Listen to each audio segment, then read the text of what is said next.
మారాలి మారాలి మారాలి మారిపోవాలి.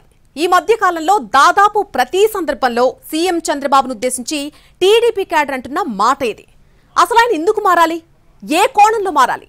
పార్టీ వర్గాల్లో పదే పదే అదే చర్చ జరగడానికి కారణమేంటి? వాళ్ళేం కోరుకుంటున్నారు? ఆయనేమంటున్నారు? Let's watch. మారాలి, మీరు మారిపోవాలి. మారకుంటే మనుగడ కష్టం.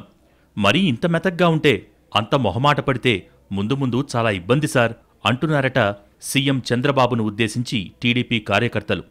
మీరు జైలుకు వెళ్లారు, ఇబ్బందులు పడ్డారు సరే, మరి మేం తన్నులు తినలేదా? జైళ్లకు పోలేదా? మాకా కసి బాధ ఉండవా? ఇప్పటికీ చాలా నియోజకవర్గాలలో మా స్థానమేంటో తెలియకపోవటాన్ని ఎలా జీర్ణించుకోమంటారంటూ టీడీపీ కేడర్ బహిరంగంగానే మాట్లాడుకుంటోందట. ఎంతసేపు నేను మారాను అంటూ సన్నాయి నొక్కులు నొక్కటమే తప్ప నిజంగా చంద్రబాబు మారినట్టు మీకేమన్నా సంకేతాలు కనిపిస్తున్నాయా అంటూ పరస్పరం ప్రశ్నించుకుంటున్నారట కార్యకర్తలు. మనం పవర్లోకి వచ్చి 6 నెలలు దాటిపోయింది. గతంలో దెబ్బకొట్టిన వాళ్లని కట్టడి చేయటానికి ఈ 6 నెలల్లో ఏం చేశారు? పైగా ఇక వీళ్లు పొడిచేదేం లేదులే అన్న భరోసా అవతలివారిలో కలుగుతోంది. దానికి తోడు కొట్టాలన్నా పెట్టాలన్నా మేమే రోయ్ అంటూ అవతలోళ్లు ఎకసెక్కాలాడుతుంటే తట్టుకోలేకపోతున్నామంటూ తీవ్ర ఆవేదన వ్యక్తం చేస్తున్నారట టీడీపీ కార్యకర్తలు. మారానని మాటల్లో కాదు, చంద్రబాబు చేతల్లో చూపించాలని చెవులు కొరుక్కుంటున్నట్టు తెలుస్తోంది. సీఎం కఠినంగా లేకుంటే ముందు ముందు కొత్త తలనొప్పులు ఖాయమన్న చర్చ జరుగుతోందట పార్టీ కేడర్లో. ఇటు రాజకీయ ప్రత్యర్థుల కట్టడి లేదు, అటు కనీసం నామినేటెడ్ పదవులు లేవు. ఇక ఏం చూసి ఆయన మారారని నమ్మాలన్నది సగటు తెలుగుదేశం కార్యకర్త మనోగతంగా చెప్పుకుంటున్నారు.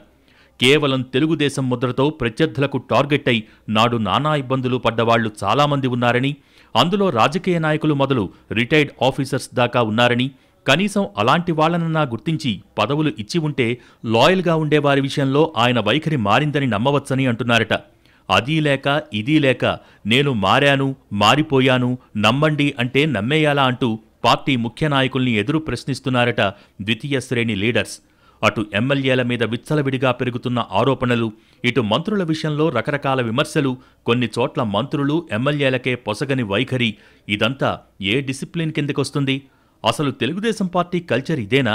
ఇలాంటివేవీ సెట్ చేయకుండా మారానని పదే పదే చెబితే నమ్మేయటానికి మా చెవుల్లో ఏం కనపడుతున్నాయంటూ కాస్త ఘాటుగానే రియాక్ట్ అవుతున్నట్టు చెప్పుకుంటున్నారు. జేసీ ప్రభాకర్ రెడ్డి ఒక రకంగా మాట్లాడుతున్నారు. కృష్ణా జిల్లాలో మంత్రి ఎమ్మెల్యే మధ్య వార్ ఓపెన్ అయిపోయింది. చాలా సెగ్మెంట్స్లో కూటమి భాగస్వాముల మధ్య సఖ్యత క్వశ్చన్ మార్క్గానే ఉంది. వీటన్నింటినీ పట్టించుకోకుండా కేవలం నేను పరిపాలన మీదే దృష్టి పెడతానంటే నడిచే వ్యవహారమేనా? గత అనుభవాల నుంచి ఏం నేర్చుకున్నట్టంటూ తెలుగుదేశం క్యాడర్లో చర్చ మొదలైందట. మంత్రుల పనితీరుపై ప్రతిపక్ష పార్టీనో లేక ప్రజల నుంచో ఫిర్యాదులు వస్తే వేరే సంగతి, కానీ స్వయంగా టీడీపీ కార్యకర్తలే కంప్లైంట్ చేయటాన్ని ఎలా చూడాలన్న చర్చ కూడా జరుగుతోందంటున్నారు. అధికారం వచ్చిన 6 నెలలకే ఇలా ఉంటే ఇక టైం గడిచే కొద్దీ పరిస్థితులు ఎలా మారతాయోనన్న ఆందోళన కూడా పెరుగుతున్నట్టు చెప్పుకుంటున్నాయి పార్టీ వర్గాలు. 5 ఏళ్లపాటు అష్టకష్టాలు పడి పోరాటాలు చేసి పార్టీని అధికారంలోకి తెచ్చుకుంది ఇందుకేనా అని తలలు పట్టుకుంటున్నట్టు సమాచారం. ఈ పరిస్థితుల్లో మారాలి, మా బాబుగారు మాటల్లో కాకుండా మార్పును చేతల్లో చూపించాలంటూ టీడీపీ కేడర్ గట్టిగా వాయిస్ వినిపిస్తోందట. ఒక పక్క కొందరు అధికారులు ఏమీ పట్టనట్టు ఉంటున్నారు. కొద్దిమంది మంత్రులు ఎమ్మెల్యేల పనితీరు సరేసరి. అందుకే సీఎం చూసి చూడనట్టు కాకుండా స్ట్రిక్ట్గా ఉండాలనే డిమాండ్ పెరుగుతోందట టీడీపీ వర్గాల్లో. సీఎం హోదాలో నిర్ణయాల సంగతి ఎలా ఉన్నా పార్టీ జాతీయ అధ్యక్షుడిగా కఠినంగా వ్యవహరించాలని అంటున్నట్టు తెలుస్తోంది. 6 నెలలకే కొందరి వల్ల అప్రతిష్ట వస్తే రాబోయే రోజుల్లో పరిస్థితి ఇంకెలా ఉంటుందోనన్న ఆందోళన వ్యక్తమవుతోందట కేడర్లో. అలాగే టీడీపీని తీవ్రంగా వ్యతిరేకిస్తూ నేతల్ని నోటికొచ్చినట్టు మాట్లాడేవారిని కూటమిలోని మిగతా 2 భాగస్వామ్య పక్షాలు దగ్గరికి తీయటాన్ని కూడా ఓ కంట కనిపెట్టి ఉండాలని, ఆ విషయంలో కొన్ని కట్టుబాట్లు పెట్టుకోవాలన్న సూచనలు సైతం వస్తున్నట్టు తెలిసింది. ఇలా మొత్తంగా చంద్రబాబు మారిపోవాలి, లేదంటే మెల్లిగా కేడర్లోనే విరక్తి పెరిగి నాయకత్వానికి దూరమయ్యే ప్రమాదముందని, టీడీపీ అంటేనే కేడర్ బేస్డ్ పార్టీ అన్న సంగతి మర్చిపోకూడదన్న చర్చ అంతర్గతంగా జరుగుతోందట. పార్టీలో పరిణామాలు ఎలా ఉంటాయో చూడాలి మరి.